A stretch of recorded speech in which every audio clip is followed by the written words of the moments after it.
നിൽക്കുക. ഞങ്ങളുടെ കൂട്ടുകാരുടെ അച്ഛൻ്റെ ഇവരൊക്കെ മാറ്റി വെക്കണം. അപ്പം എന്തെങ്കിലും ചികിത്സാ സഹായം കിട്ടുമോ? കൂട്ടുകാരിയുടെ അച്ഛന് വയ്യാതായപ്പോൾ ബക്കറ്റും എടുത്തുകൊണ്ട് തെരുവിലിറങ്ങിയതാണ് ഈ കാണുന്ന കുഞ്ഞുമക്കൾ. ഇവർ ഇന്നേ വരെ 10 ദിവസം കൊണ്ട് 1.5 ലക്ഷം രൂപയ്ക്ക് മുകളിൽ പിരിച്ചിട്ടുണ്ട്. എല്ലാ ദിവസവും വീട്ടിൽ നിന്ന് ഭക്ഷണപ്പൊതിയുമായി ഇറങ്ങി ഒരുപാട് പേര് സഹായിക്കാൻ ഇറങ്ങുന്ന ഈ മക്കൾക്കാവട്ടെ ഇന്നത്തെ പ്രിയപ്പെട്ടവരെ, സുഹൈലാണ് നിൽക്കുന്നത്. കൊല്ലം ജില്ലയിലെ കൊട്ടുകാട്ടിലാണ്. അപ്പം കൊട്ടുകാട്ടിൽ കുറേ കുഞ്ഞു മക്കൾ ഇങ്ങനെ നിൽക്കുന്നുണ്ട്. എന്താ മോളെ? ഞങ്ങളുടെ കൂട്ടുകാരുടെ അച്ഛൻ്റെ വൃക്ക രണ്ടും മാറ്റി വെക്കണം. അപ്പോൾ അതിന് വേണ്ടിയിട്ട് ഞങ്ങൾ വിദ്യാർത്ഥി സംഘടന രൂപീകരിച്ചിട്ട് പിരിക്കാൻ വേണ്ടിയിട്ട് ഇറങ്ങിയതാ. ഇപ്പം ഞങ്ങൾ 10-15 ദിവസം കൊണ്ട് ഇറങ്ങുന്നുണ്ട്. അപ്പോൾ 1.5 ലക്ഷം രൂപയുടെ പുറത്ത് ഞങ്ങൾ പിരിച്ചിട്ടുണ്ട്. അപ്പം ഇവിടെ വന്നിട്ട് ആരെങ്കിലും ഞാൻ ഡിഗ്രിക്കാണ് പഠിക്കുന്നത്. ബാക്കി എല്ലാവരും 10, 9 ഒക്കെ പഠിക്കുന്നുണ്ട്. ഇവരെല്ലാവരെയും കൂടെ കൂട്ടുകാർ അല്ലേ? കൂട്ടുകാരുടെ പേരെന്തുവാ? കൂട്ടുകാരുടെ നവ്യനയുടെ അച്ഛനാണ് അല്ലേ? നവ്യനയുടെ അച്ഛന് സുഖമില്ലാത്തതുകൊണ്ട് വൃക്ക മാറ്റി വെക്കാൻ വേണ്ടിയിട്ട് ഈ മക്കളെല്ലാവരും കൂടിയിട്ട് ഫണ്ട് കളക്ട് ചെയ്യാൻ വേണ്ടിയിട്ട് ഇവരുടെ കഠിനാധ്വാനത്തിന്റെ ഫലമായിട്ട് ഇപ്പൊ 1.5 ലക്ഷം രൂപയായി. എത്ര ലക്ഷം രൂപ വേണം? 25 ലക്ഷം രൂപയോളം വേണം. അപ്പം നമ്മളെ കൊണ്ട് പറ്റുന്നത് സഹായിക്കാൻ വേണ്ടി. നിങ്ങൾ വലിയ കാര്യമില്ലേ ചെയ്തത്? ഇതിന് ഒരുപാട് സപ്പോർട്ട് ചെയ്യുന്നവരുണ്ടല്ലേ? ഒരുപാട് പേര് നമ്മള് ചെല്ലുമ്പോ തന്നെ അവരുടെ കയ്യിലുള്ളത് നമ്മള് സഹായിക്കുന്നുണ്ട്. അപ്പം ഇനി നമുക്കതൊന്നും പോരാ, നല്ലൊരു എമൗണ്ട് വേണ്ടേ ഇത്രയും സർജറിക്ക്. അതുകൊണ്ട് ഞങ്ങൾ ഇങ്ങനെ നടത്തുക. എല്ലാ ദിവസവും ഇറങ്ങും. രാവിലെ ഇറങ്ങും, വൈകിട്ട് ഒരു 6 മണി 6:30 വരെ നമ്മൾ പിരിക്കും. ഒരു ദിവസം ടാർഗറ്റ് എന്ന് പറഞ്ഞാൽ 10 രൂപയാണ്. 10,000 രൂപയാണ് ഒരു ദിവസം ടാർഗറ്റ്. അങ്ങനെയാണ് നമ്മൾ ഇറങ്ങുന്നത്.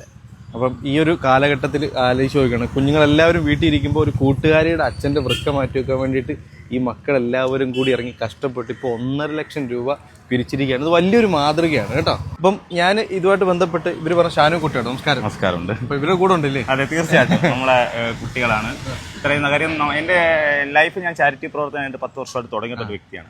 അപ്പൊ എന്റെ ലൈഫിൽ ആദ്യമായിട്ടാണ് കുട്ടികളുടെ ഒരു കൂട്ടായ്മ. കേരളത്തിൽ സത്യം പറഞ്ഞ ആദ്യത്തെ സംഭവമാണ് വിദ്യാർത്ഥി കൂട്ടായ്മ, വിദ്യാർത്ഥികളുടെ ഒരു കമ്മിറ്റി രൂപീകരിക്കാൻ നോക്കിയുള്ളത്. അതിനൊരു കാരണമുണ്ട്. ഈ കുട്ടികളെല്ലാവരുടെ അവരുടെ കൂട്ടുകാരുടെ അച്ഛന്റെ വൃക്ക മാറ്റി വെക്കണമെന്ന് പറഞ്ഞ് എന്നെ വന്ന് സമീപിക്കുക, എന്തെങ്കിലും ഒന്ന് സഹായം ചെയ്യണമെന്ന്.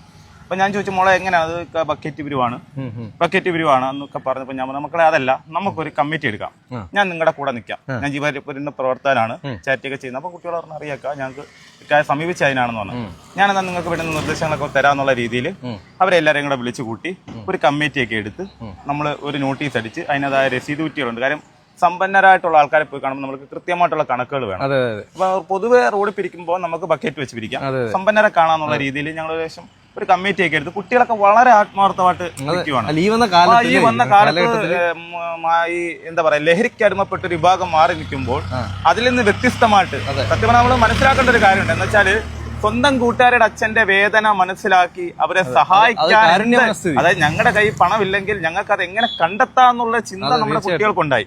അതൊരു വലിയ മെസ്സേജാണ് സമൂഹത്തിന് കൊടുക്കേണ്ടത്. കാര്യം ഈ വന്ന കാലത്ത് കാര്യം സ്വന്തം മാതാപിതാക്കൾ അവരുടെ മക്കളെ വലിയ ഉന്നതങ്ങളിൽ എത്തിക്കുമ്പോൾ ഇത് ഇവരേക്കായി കഴിവരുടെ മാതാപിതാക്കളാണ്. കാര്യം അവരുടെ മക്കൾക്ക് പറഞ്ഞു കൊടുത്തൊരു അറിവാണ് മറ്റുള്ളവരെ സഹായിക്കുക, അവന്റെ വിഷമത്തിൽ പങ്കുചേരുക എന്നുള്ളത്.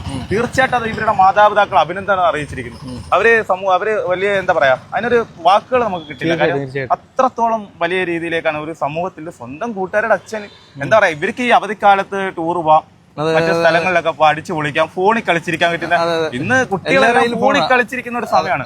അതിൽ നിന്ന് മാറ്റം ചിന്തിച്ചുകൊണ്ട് രാവിലെ ഇറങ്ങും. 8 മണിയാകുമ്പോൾ കുട്ടികളെല്ലാം എന്റെ ഷോപ്പിൽ വരും. ഞങ്ങൾ എല്ലാവരുടെ ഓരോ സ്ഥലത്തോട്ട് ഇങ്ങനെ ഇറങ്ങണം.